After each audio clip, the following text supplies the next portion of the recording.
Hello hello hello hello चालू करिए करिए चालू।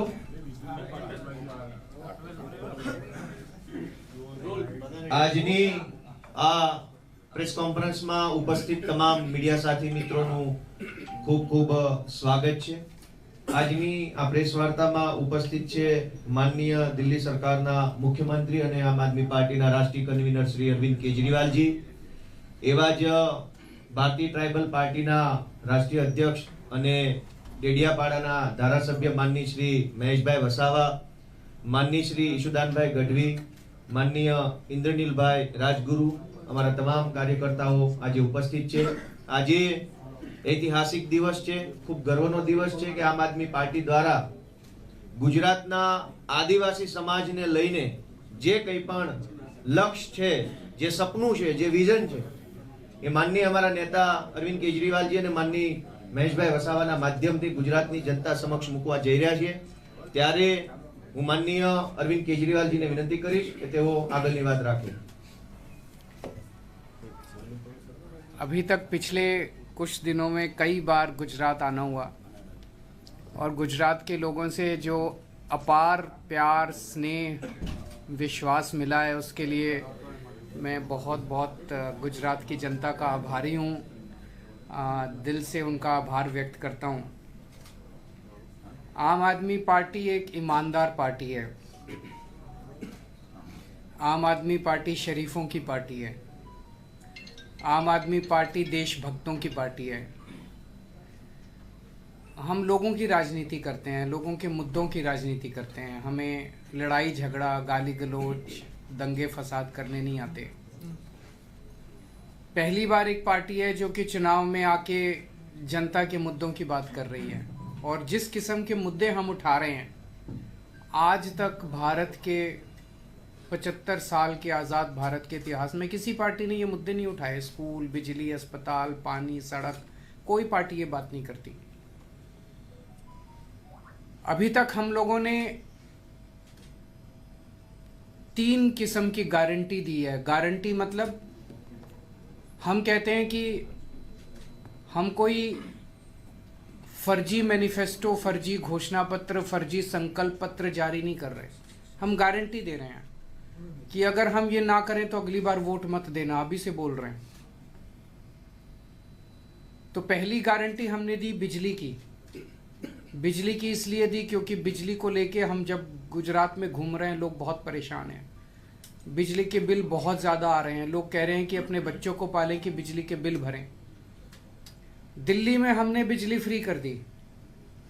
पंजाब में अभी 2 दिन पहले, पिछले हफ्ते 25 लाख परिवारों के पंजाब में जीरो बिजली के बिल आए हैं। जीरो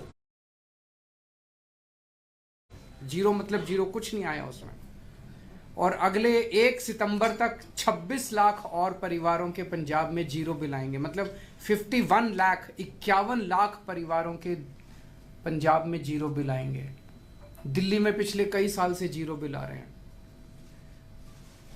तो गुजरात में हमारी सरकार बनेगी तो गुजरात के लोगों के भी जीरो बिजली के बिल आया करेंगे। उसके लिए 300 यूनिट तक बिजली फ्री करेंगे। दूसरी गारंटी थी 24 घंटे बिजली देंगे। और तीसरी गारंटी थी कि 31 दिसंबर 2021 तक के आपके जो पुराने बिल हैं, वो पुराने बिल हम माफ़ करेंगे।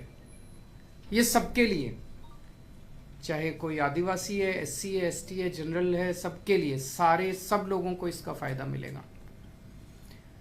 दूसरा, जब हम रोज यूथ के बीच में घूम रहे हैं तो गुजरात का युवा बहुत ज़्यादा, सबसे बड़ी शिकायत युवाओं की यही है कि हमारे पास रोज़गार नहीं है, नौकरी नहीं है। पढ़े लिख के बेरोज़गार घूम रहे हैं। जो कम पढ़े लिखे हैं वो भी बेरोज़गार घूम रहे हैं। सरकारी नौकरी के लिए अप्लाई करते हैं तो पेपर फूट जाते हैं, पेपर लीक हो जाते हैं। तो रोज़गार के लिए हमने गारंटी दी कि दिल्ली में हमने पिछले कुछ वर्षों में, 4-5 साल में 12 लाख रोज़गार दिए बच्चों को। 12 लाख बच्चों को रोज़गार दिए। हमें रोज़गार देने आते हैं, हमारी नीयत भी साफ है। तो जैसे दिल्ली में दिए वैसे ही यहाँ पे हर बेरोजगार युवा को अगले 5 साल में गुजरात के हर बेरोजगार युवा को रोजगार देंगे। और जब तक रोजगार नहीं मिल जाता तब तक 3,000 रुपये महीना बेरोजगारी भत्ता देंगे। तीसरी गारंटी दी कि 10 लाख सरकारी नौकरियां तैयार करेंगे। 10 लाख सरकारी नौकरी, इसका पूरा खाका तैयार किया, हवा में बात नहीं कर रहे। 10 लाख सरकारी नौकरियां तैयार करेंगे। चौथा, इतने पेपर क्यों फूटते हैं, इतने पेपर लीक क्यों होते हैं? क्या इस एक सरकार को पेपर करने नहीं आते, पेपर कंडक्ट करने नहीं आते, एग्जाम कंडक्ट करने नहीं आते? इसके खिलाफ एक सख्त कानून बनाएंगे जिसमें सख्त सजा का प्रावधान करेंगे कि जो लोग पेपर फोड़ने के लिए जिम्मेदार हैं उनको सख्त से सख्त सजा दी जाएगी, फाइनेंशियल भी और जेल भी। और पांचवा, जो कोऑपरेटिव सेक्टर के अंदर अभी जितनी नौकरियां हैं गुजरात में, वो सारे अपने भाई भतीजे रिश्तेदारों को सिफारिश से मिलती है, पैसे से मिलती है, उसको ट्रांसपेरेंट पारदर्शी तरीके से सबके लिए वो नौकरियां खोली जाएंगी। कल व्यापारियों से मुलाकात हुई। व्यापारियों को गुजरात में डराया जाता है, धमकाया जाता है। खबरदार केजरीवाल की मीटिंग में गए तो ये तो गलत बात है यार, मैं कोई आतंकवादी, शरीफ आदमी हूँ। मेरी मीटिंग में जाने से किसी को क्या प्रॉब्लम है? क्यों रोकते हैं उनको? ये तो गलत बात है। व्यापारियों को इतना डराते हैं, इतना धमकाते हैं, हर तरह से डराते हैं। ये डर खत्म करेंगे। व्यापारियों को इज्जत की जिंदगी देंगे। व्यापारियों ने हमारे देश के विकास के लिए बहुत योगदान किया है। गुजरात के कई व्यापारी और कई उद्योगपति पूरी दुनिया में फेमस हैं। उन्होंने देश का नाम रोशन किया है। उनको इस तरह से डराना, धमकाना, बेइज्जत करना, रूडली बात करना, ये सही नहीं है। उनको डर का माहौल खत्म करेंगे, इज्जत देंगे, रेड राज खत्म करेंगे। जैसे दिल्ली में रेड बंद हो गई है, कोई जीएसटी की रेड नहीं, कुछ नहीं। व्यापारियों पे भरोसा करेंगे, भरोसा करके उनको काम करने का मौका देंगे। भ्रष्टाचार खत्म करेंगे व्यापार के अंदर। और वैट में एमनेस्टी स्कीम लेके आएंगे। जो पुराने मुकदमे उनके चल रहे हैं उन मुकदमों को निपटाने के लिए उनको मौका देंगे। वैट के जितने पेंडिंग रिफंड हैं वो 6 महीने में जारी करेंगे। और व्यापारियों को गुजरात के विकास में पार्टनर बनाएंगे। आज मुझे बेहद खुशी है कि आदिवासी समाज के लिए हम गारंटी देने के लिए जा रहे हैं। आदिवासी समाज 75 साल हो गए आज़ादी के, लेकिन पिछड़ा रह गया। उनका बातें चुनाव के पहले याद आता है सारी पार्टियों को आदिवासी समाज के बारे में। उनका केवल शोषण किया गया, अभी तक सबने शोषण किया, सबने मिलकर शोषण किया। आदिवासी समाज के लिए संविधान के अंदर अलग व्यवस्था है, अलग व्यवस्था है, क्योंकि आदिवासी समाज की अलग संस्कृति है, अलग तौर तरीके हैं और बहुत ज़्यादा पिछड़े हैं। इसलिए संविधान के अंदर अलग व्यवस्था की गई है। लेकिन उस अलग व्यवस्था को कोई भी सरकार लागू करने के लिए तैयार नहीं है, क्योंकि उन्हें उनकी ज़मीन के ऊपर, उनके जंगल के ऊपर, उनके जल के ऊपर सबकी नज़र रहती है कि कैसे इसको नोच लो, खसोट लो, लूट लो। इसलिए हमारी सरकार बनेगी। पहली गारंटी आदिवासी समाज को कि जो संविधान के 5th शेड्यूल में उनको व्यवस्था की गई है उस पूरी व्यवस्था को लागू करेंगे, पूरा वर्ड टू वर्ड लागू करेंगे। पेसा कानून जो उनके लिए लागू बनाया गया, उस पेसा कानून को, जिसमें ग्राम सभा का प्रावधान है, ग्राम सभा की मर्जी के बिना कुछ नहीं होगा। ये असली जनतंत्र है। मेरा तो कहना है ये पूरे देश के अंदर होना चाहिए, केवल आदिवासी समाज क्यों, सबके लिए होना चाहिए। पर आदिवासी समाज के लिए प्रावधान है ग्राम सभा की मर्जी के बिना कोई एक्शन किसी सरकार को लेने का अधिकार नहीं है, वो सख्ती के साथ लागू किया जाएगा। और ट्राइबल एडवाइजरी कमेटी है जिसका काम होता है कि आदिवासी समाज के जो क्षेत्र हैं, आदिवासी क्षेत्र हैं, वहां किस किस्म का विकास हो, उनके लिए जो फंड आते हैं वो कैसे इस्तेमाल किए जाने चाहिए। कानून के अंदर लिखा है कि ट्राइबल एडवाइजरी कमेटी का चेयरमैन कोई ट्राइबल होगा। गुजरात के अंदर मुख्यमंत्री उनके चेयरमैन रहे हमेशा के लिए। इसको बंद किया जाएगा। ट्राइबल एडवाइजरी कमेटी का चेयरमैन ट्राइबल होगा। तो पहली गारंटी 5th शेड्यूल लागू करेंगे, पेसा लागू करेंगे और ट्राइबल एडवाइजरी कमेटी का चेयरमैन ट्राइबल होगा। दूसरी गारंटी, आज आदिवासी समाज बहुत ज़्यादा पिछड़ा इसलिए रह गया क्योंकि शिक्षा का अभाव है। गरीब लोग हैं, वो सरकारी स्कूल में अपने बच्चों को भेजते हैं। सरकारी स्कूल हैं नहीं। हैं तो टूटे हुए पड़े हैं, पढ़ाई होती नहीं है, इसीलिए आदिवासी समाज के बच्चे गरीब रह जाते हैं, पिछड़े रह जाते हैं। दिल्ली के अंदर हमने शिक्षा को शानदार बना के दिखाया। आज मैं आदिवासी समाज के भाइयों बहनों सबको, माताओं बुजुर्गों को मैं आश्वासन देना चाहता हूं कि जैसे दिल्ली के स्कूल हमने अच्छे किए हैं, हर आदिवासी गांव के अंदर अच्छा स्कूल खोलेंगे, ताकि बच्चे एक पीढ़ी के अंदर, अगर हमने अच्छी पढ़ाई दे दी बच्चों को, एक पीढ़ी के अंदर पिछड़ापन भी दूर होगा और उनकी गरीबी भी दूर होगी। तीसरी चीज, उनके मेडिकल के लिए कोई सुविधा नहीं है। अगर कोई बीमार हो जाए तो प्राइवेट अस्पतालों में ले जाओ, प्राइवेट में तो आदमी मर जाता है, इतना पैसा लूटते हैं। और सरकारी के अंदर कोई इलाज नहीं है, सरकारी अस्पतालों का कोई वहाँ पे है ही नहीं, डिस्पेंसरी नहीं है। तो जैसे मोहल्ला क्लिनिक हमने दिल्ली में खोले, ऐसे हर गांव के अंदर एक मोहल्ला क्लिनिक, गांव क्लिनिक खोलेंगे और वहाँ पे पूरा इलाज फ्री होगा। उनके लिए स्पेशल अस्पताल खोले जाएंगे, आदिवासी इलाकों के अंदर स्पेशल मल्टी स्पेशलिटी हॉस्पिटल खोले जाएंगे, जहाँ पे दिल्ली में चाहे कोई अमीर है चाहे गरीब है, सबका इलाज हमने पूरा मुफ्त कर दिया। बड़े से बड़ा ऑपरेशन भी फ्री में होता है। आदिवासी इलाके के अंदर भी ये व्यवस्था करेंगे कि सारा इलाज उनका मुफ्त किया जाएगा। चौथी चीज, कास्ट सर्टिफिकेट लेने में भी बड़ी दिक्कत आती है। इतने पेज, इतनी फॉर्मेलिटीज को सिंप्लीफाई करेंगे, सिंपल करेंगे, इसका प्रोसेस सिंपल करेंगे ताकि आसानी के साथ किसी को कास्ट सर्टिफिकेट मिल सके। पांचवी चीज, जिन आदिवासी जो बहुत ज़्यादा गरीब है, जिनके सर पे छत नहीं है, उनको घर दिया जाएगा। और छठी चीज़ की सड़क, हर गांव तक सड़क पहुंचाई जाएगी। बाकी जो दूसरों के लिए गारंटी है, रोजगार देंगे वो आदिवासी समाज को भी देंगे, फ्री बिजली देंगे वो आदिवासी समाज को भी देंगे। तो ये 6 गारंटी आज मैं आदिवासी समाज के लिए ऐलान करते हुए मुझे बेहद खुशी हो रही है। मुझे पता चला कि इन लोगों ने सर्वे कराया एक, उस सर्वे में गुजरात के अंदर इन लोगों ने पूछा लोगों से, गुजरात के लोगों से, भाई केजरीवाल आके कह रहा है कि फ्री शिक्षा देंगे, फ्री शिक्षा देंगे, फ्री शिक्षा देंगे, फ्री शिक्षा होनी चाहिए क्या? 99% लोगों ने कहा कि शिक्षा फ्री होनी चाहिए। फिर इन्होंने पूछा कि केजरीवाल कह रहा है कि फ्री अस्पताल, फ्री इलाज देंगे, फ्री इलाज देंगे पूरे गुजरात में, तो 97% लोगों ने कहा कि फ्री इलाज होना चाहिए। फिर उन्होंने पूछा कि केजरीवाल कह रहा है बिजली फ्री देंगे, बिजली फ्री देंगे, ऐसे तो लुट जाएगा, राज्य लुट जाएगा। 91% लोगों ने कहा कि बिजली तो फ्री होनी चाहिए। तो पूरा गुजरात आज आम आदमी पार्टी के साथ खड़ा है।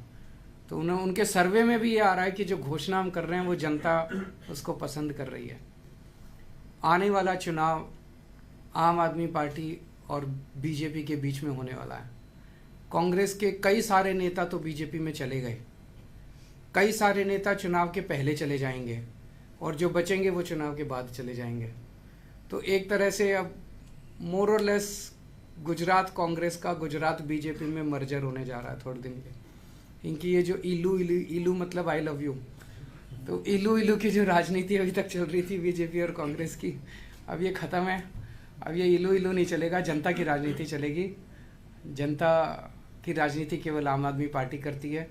ये चुनाव बीजेपी और आम आदमी पार्टी के बीच में सीधी टक्कर होगी। एक तरफ 27 साल का कुशासन है, भ्रष्टाचार है, जहरीली शराब है, सब कुछ गड़बड़ है, और एक तरफ एक नई राजनीति है, नए चेहरे हैं, नए युवा हैं, एक नई उम्मीद है। अगर आपके कोई प्रश्न है तो। सर, गुजरात में कोई तीसरा मोर्चा एग्जिस्ट ही नहीं हुआ है, कितनी उम्मीद कर रही है जिस तरह से आपको लोगों का प्रतिसाद मिल रहा है? लोगों को बहुत उम्मीद है, लोग बहुत खुश हैं। लोग कह रहे हैं कि पहले ये दोनों रल मिल के करते थे सब कुछ, वो बंद हो गया। इसीलिए ये लोग घबराए हुए हैं, इसीलिए ये लोग तंग कर रहे हैं, हमें दिल्ली में तंग कर रहे हैं, क्योंकि गुजरात में परेशान है तो हमें दिल्ली में तंग करते हैं। सर, जिस तरह से लव जिहाद के बाद अब लैंड जिहाद सामने आया है, गुजरात के महसूल मंत्री ने कल मातर जो है वहाँ पर जो किसानों का जमीन, कुछ लोगों ने वो जमीन यकीन दिला रहा हूँ आपके बच्चों का भविष्य बना दूंगा मैं, और इनको वोट दोगे तो ये जहरीली शराब पिलाएंगे आपको बच्चों को। निर्णय आपको करना, मेरे को इनसे लड़ना झगड़ना नहीं है, मेरे को इनसे गाली गलौच नहीं करनी, मेरे को आती नहीं गाली देनी। सर आपका मुख्य प्रधान कौन होगा गुजरात में यदि आम आदमी पार्टी जीतती है तो? आप होंगे। सर गुजरात में हर गुजराती सीएम बनेगा, हर गुजराती सी एक अलग किस्म की, हम एक अलग उम्मीद लेके आए हैं, नई उम्मीद लेके आए हैं, नई राजनीति लेके आए हैं। देश के अंदर पहली पार्टी है जो ईमानदारी की बात करती है। मैं आपसे पूछता हूं, कोई पार्टी कह सकती है कि हम ईमानदार हैं? कोई कह सकती है? किसी में हिम्मत ही नहीं है। कोई पार्टी कह सकती है कि हमें वोट दो, हम आपके बच्चों के लिए स्कूल बना देंगे? कह ही नहीं सकते। इतने साल हो गए इनको राज करते करते, अभी तक स्कूल नहीं बनाए। क्यों नहीं बनाए? अगर हम 5 साल के अंदर स्कूल बना सकते हैं, ये नहीं बना सकते थे? बना सकते थे, बनाना नहीं चाहते, नीयत खराब है। सर रेवड़ी कल्चर पर आपकी आलोचना हो रही है, लेकिन रेवड़ियां तो अब गुजरात में भी बटनी शुरू हो गई है। अच्छा, मैं आपसे खाने का पूछता तेल हूं। सस्ता हो रहा है और मैं आपसे पूछता हूं, जी मान लीजिए आप बैंक से लोन लेते हैं, आप टाइम पे लोन वापस नहीं करते, तो बैंक क्या करता है? आपकी जमीन की कुर्की करने आता है। फिर आप किसी के पास जाते हैं, मंत्री, मुख्यमंत्री, बचा लो, कोई बचाता है आपको? नहीं बचाता।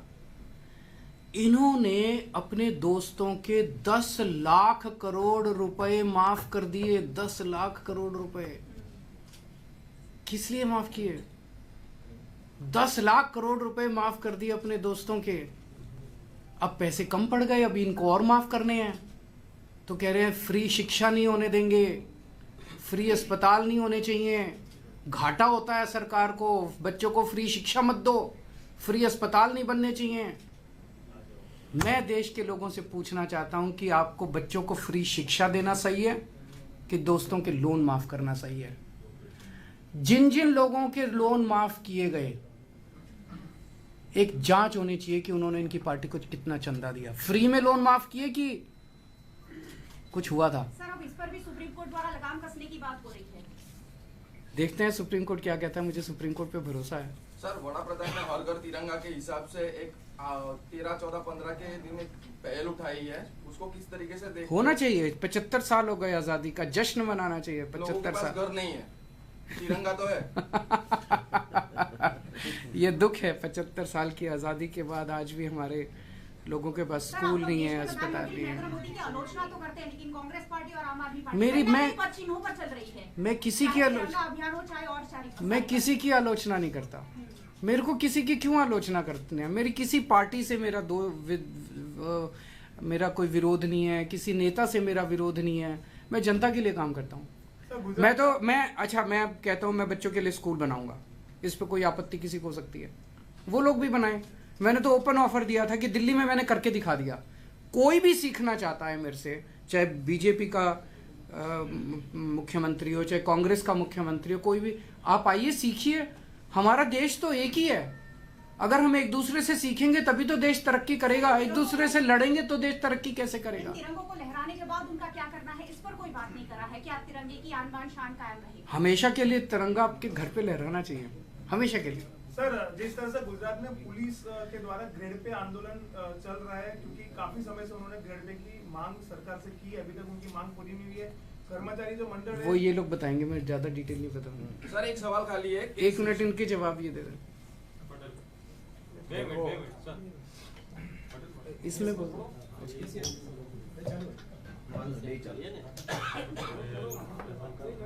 ग्रेड पे मामले में पुलिस को जिस तरह से આંદોલન ગુજરાતીમાં જ કહું આંદોલન કરવું પડ્યું હતું, કેટલાકને સસ્પેન્ડ કરી દીધા હતા, કેટલાકને બદલીઓ કરી દીધી હતી, ધમકાવ્યું હતું, એવી વાત કરવામાં આવી હતી કે 2 મહિનામાં કમિટી રિપોર્ટ તૈયાર કરશે। ગ્રેડ પે મામલામાં આજે પોલીસને ખૂબ ઓછો પગાર મળી રહ્યો છે। આમ આદમી પાર્ટી સ્વીકારે છે કે પોલીસને ખૂબ ઓછો પગાર મળી રહ્યો છે। સાથે સાથે પોલીસને 18 કલાક તો પોલીસને કામ કરવામાં આવે છે, એની 8 કલાક ડ્યુટી ફિક્સ હોય છે, એનો ઓવરટાઈમ પણ આપવાનો આવતો નથી। અને ગ્રેડ પે મામલામાં જેટલા પોલીસોએ જે પણ મુદ્દા ઉઠાવ્યા એમાં એમની કાં તો બદલી કરી દેવામાં આવી, એમના પરિવારને હેરાન પરેશાન કરવામાં આવ્યા। આમ આદમી પાર્ટીએ પણ સમર્થન કર્યું હતું, આમ આદમી પાર્ટીના લોકોને પણ પોલીસને ઉશ્કેરો છો એમ કહીને જેલમાં નાખ્યા હતા। પણ આમ આદમી પાર્ટી પોલીસની સહાનુભૂતિ સાથે છે। અમે માનીએ છીએ કે પોલીસને ગ્રેડ પે મળવો જોઈએ અને પોલીસ છે એની 8 કલાકની ડ્યુટી ઉપરાંત જો ડ્યુટી કરવામાં આવે તો એને એનો વળતર મળવું જોઈએ. Thank you. Thank you. Sir शिक्षण के मामले में खाली एक सवाल है कि आपकी तरफ से शिक्षण फ्री करना चाहते हो तो फिलहाल ऐसा कोई सैंपल स्कूल रेडी होगा गुजरात के अंदर कि जिस जो आप डेवलप करना चाहते हो सैंपल की तरीके से? आप सारे सैंपल दिल्ली आके देखिए ना, मैं आपका टिकट बुक करा दूंगा. फिलहाल आप गुजरात में अभी गुजरात में आप वोट दीजिए, सारे स्कूल अच्छे कर देंगे. बिना वोट के स्कूल डेवलप नहीं करोगे? कैसे करेंगे आप बताइए. आम आदमी पार्टी सक्षम नहीं है? ये